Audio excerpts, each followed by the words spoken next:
who was at that time a CIA agent working with E. Howard Hunt. And here we must address a question which puzzled assassination researchers for years. Why did a Dallas policeman have to die within a few minutes of President Kennedy? What possible function could he have played in the overall plot as a corpse? One would think the authorities could have caught the fleeing patsy without any need to incriminate him any further. So why did the life of J.D. Tippit also have to end on the 22nd of November 1963? Where did he fit in? In only the last few years, a wonderful investigator called Robert D. Morningstar discovered one tiny little fact about Jefferson Davis Tippit, which became the most important single piece in the completion of this puzzle. Because Officer Tippit had a nickname.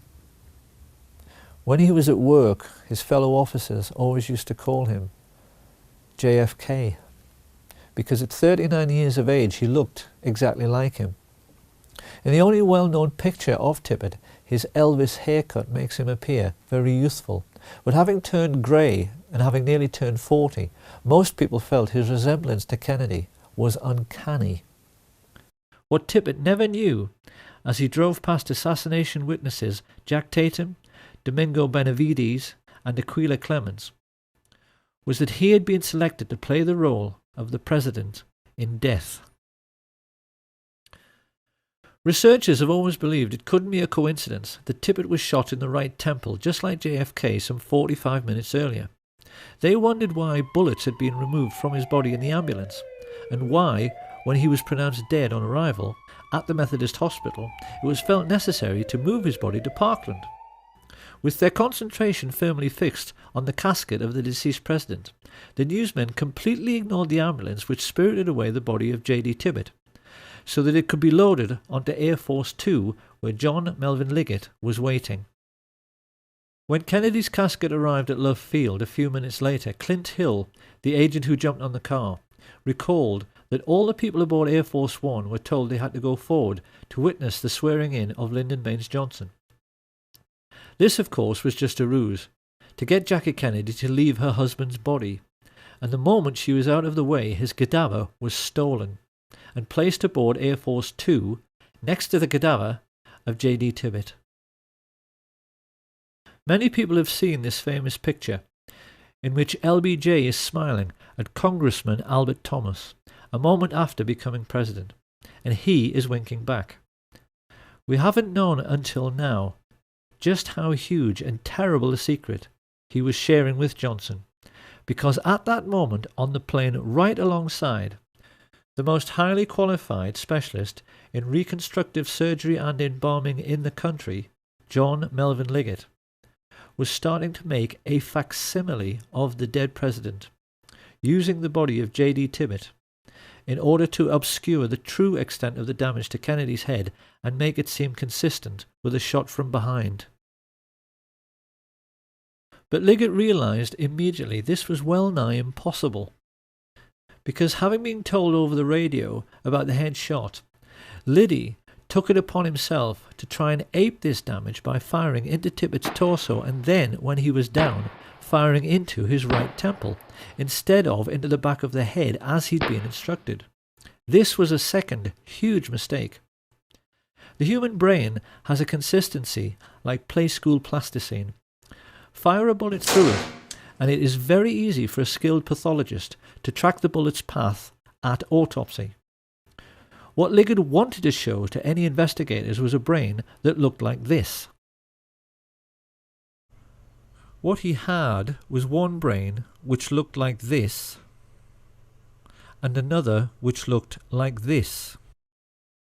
A large portion of Kennedy's brain had been ripped out by the impact of the explosive or frangible bullet, and what remained was filled with tiny shards of lead, some of them microscopic, which might take all night to locate. Liggett was terrified. The plotters had asked him to play Dr. Frankenstein at 30,000 feet. Yet with all his embalming experience, he instantly realized a botched job was the best he could possibly deliver. In his panic, he sawed off Tippit's skull and simply ripped out the entire brain to at least make sure no one could track the bullet which, after Liddy's error, had so obviously come from the wrong direction. He then compounded Liddy's error by making a large hole in the rear of the head to ape the damage to Kennedy's head.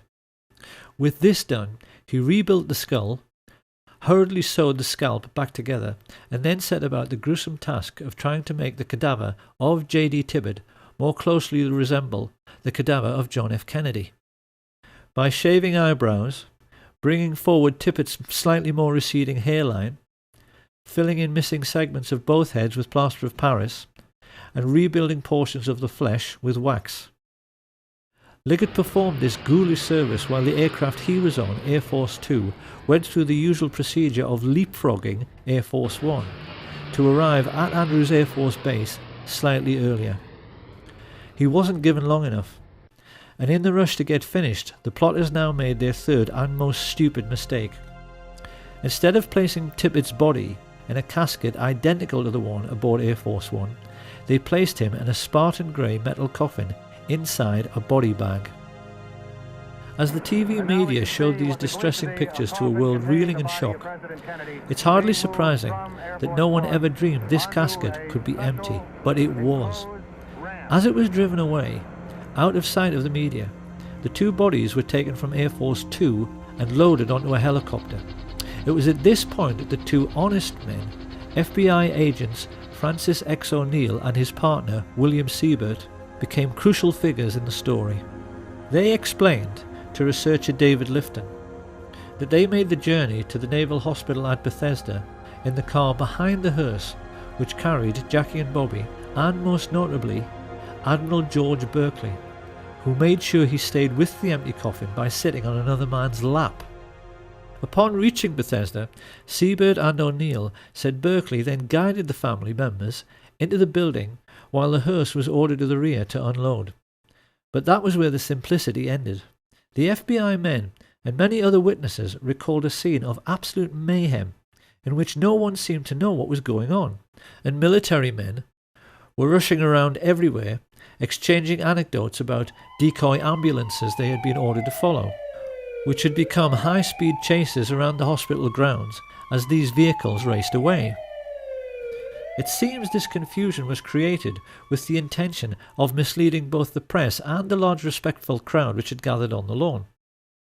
People were asking each other which ambulance contained the president's body.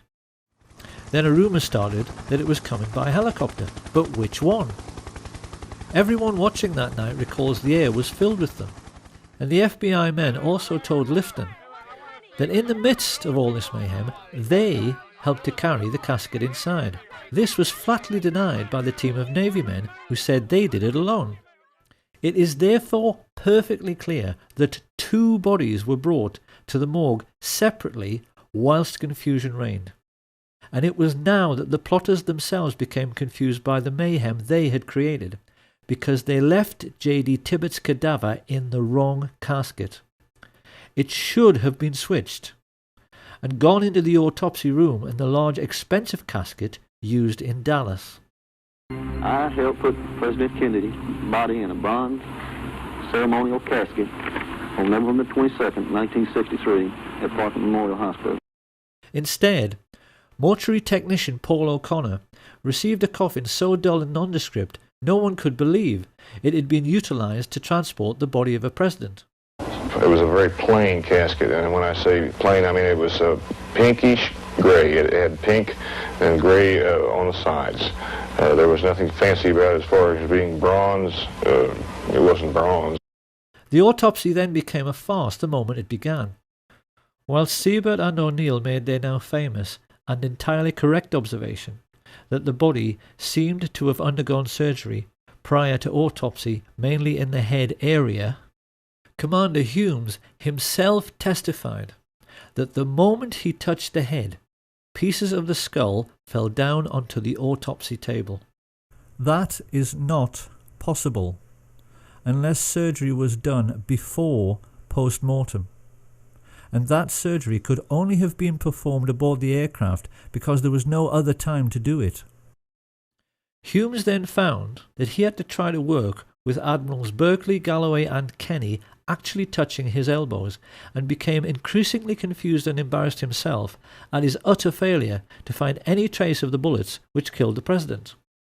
Of course, this was hardly surprising, considering the President lay dead in an adjoining room, and that Liggett had removed all the bullets from J.D. Tippit. Nhớ bấm thích, bình luận và đăng ký theo dõi ủng hộ team mình nhé. Liên hệ quảng cáo qua tổng đài 0243998828 hoặc Zalo 0971 155 115. Team VTGT 6/2006. Chỉ đạo nội dung Ngọc Khánh, biên tập hình ảnh Yến Trang, biên tập âm thanh Xuyến Chi, chịu trách nhiệm sản xuất Thanh Long. Nếu các bạn yêu thích video thì nhớ bấm thích, bình luận và đăng ký theo dõi để ủng hộ bọn mình nhé.